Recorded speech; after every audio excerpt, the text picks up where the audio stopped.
Good evening. My name's Ruth Price. I live at 1010 Wentworth Court. I have lived in Sanford since 1979 and taught 24 years at Lee Senior.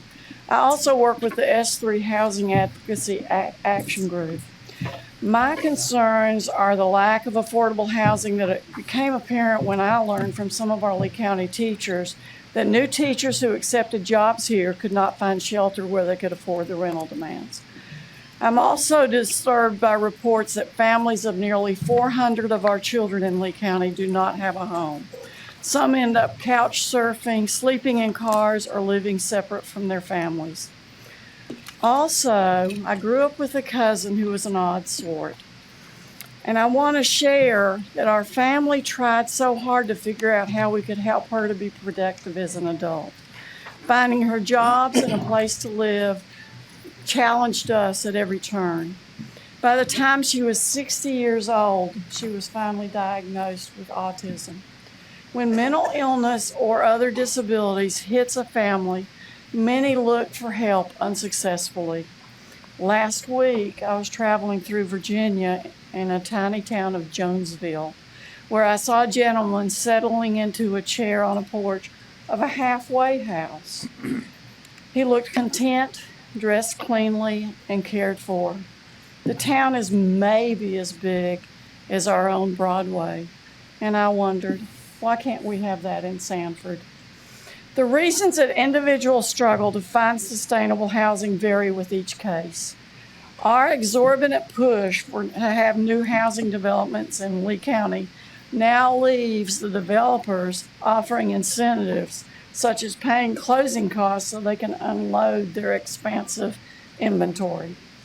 The North Carolina Housing Coalition reports that when considering the average rent in Lee County for a 2-bedroom apartment and not be cost burdened, a renter needs to earn an annual income of $47,000.